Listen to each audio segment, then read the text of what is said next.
ছাত্রদলের রাকিব ভাই যখন বাংলাদেশ জামায়াত ইসলামী এবং ছাত্র শিবির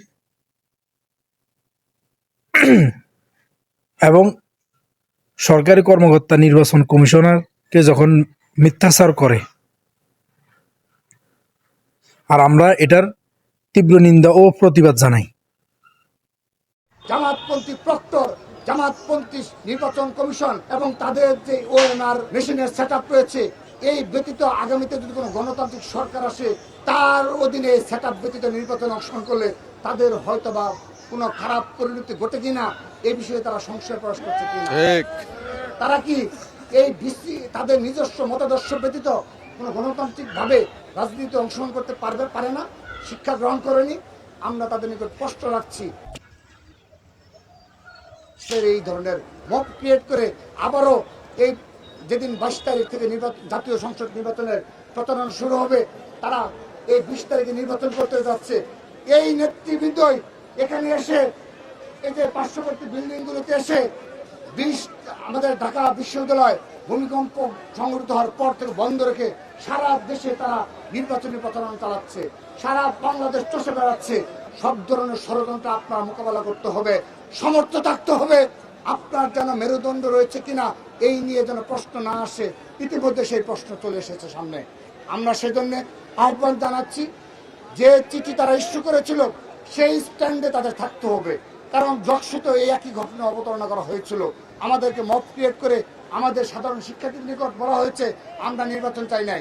ঠিক একইভাবে শাহজালাল বিজ্ঞান ও প্রযুক্তি বিশ্ববিদ্যালয় একই ধরনের এই পরিস্থিতি ক্রিয়েট করা হয়েছে, আমরা নাকি নির্বাচন চাই না, কিংবা তাদের মতো করে। এবং সবচেয়ে অবাক করা বিষয় যেটি, 4 দিন বন্ধ থাকার পর এই নির্বাচন প্রচার পরবর্তীতে চলে আসলো শুক্র শনিবার, এদিন তো ক্যাম্পাস বন্ধ। আপনাদের নিকট প্রশ্ন রাখছি, একটি ছাত্র সংসদ নির্বাচন হওয়ার পূর্বে 7 দিন কি প্রচার না চালিয়ে কোনো নির্বাচন করা সম্ভব ভাই? কোনোদিন সম্ভব? কোনোদিন সম্ভব না। একটি দলের পক্ষে সম্ভব, যারা গুপ্ত রাজনীতি করে, যারা সুপ্ত রাজনীতি করে, যারা অপ্রকাশ্য রাজনীতি করে, তাদের দ্বারা সম্ভব। কারণ বিগত 15.5 বছর তারা এইভাবে করে এসেছে, তারা পারবে, আমরা ভাই পারবো না। আমাদের অবশ্যই প্রচারের জন্য নির্দিষ্ট সময় দিতে হবে, তাহলে আমরা চকসু এবং জাকসুর মতো করে ফাইট করতে পারবো ইনশাআল্লাহ। সাধারণ শিক্ষার্থীর কাছে যেতে পারবো এবং অবশ্যই আমরা আশাবাদী হয়ে আমরা সব নির্বাচনে অংশগ্রহণ করব। আমরা আগামী 22 জানুয়ারি থেকে সেই ঐতিহাসিক এবং দেশের জনগণের প্রত্যাশিত সেই ঐতিহাসিক জাতীয় সংসদ নির্বাচনের উদ্দেশ্যে প্রচারে নামবে বাংলাদেশ জাতীয় ছাত্র দল। এবং অবশ্যই আগামী 12ই ফেব্রুয়ারি বিজয় নিয়ে আমরা যাবো ইনশাআল্লাহ। রাজনৈতিক গোষ্ঠী রয়েছে যারা বিগত 1.5 বছর সচিবালয়ে যাদের অবাধ প্রবেশ ছিল, নির্বাচন কমিশন অবাধ প্রবেশ ছিল, যারা ক্ষমতার পাওয়ার এক্সারসাইজ করেছে, তারা কোনো ষড়যন্ত্র করছে। তারা জুটের নামে যখন তাদের মনোপুত জুট হয়নি, তাদের ইকুয়েশন মিলেনি, তারা কিন্তু ফাঁক ফুকর খুঁজে বেড়াচ্ছে যে কোন প্রক্রিয়ায় নির্বাচন থেকে বের হওয়া যায়। আমাদের সতর্ক থাকতে হবে। যদি কেউ ষড়যন্ত্র করে জাতীয় সংসদ নির্বাচন নস্যাৎ করতে চায়, আমরা তাদেরকে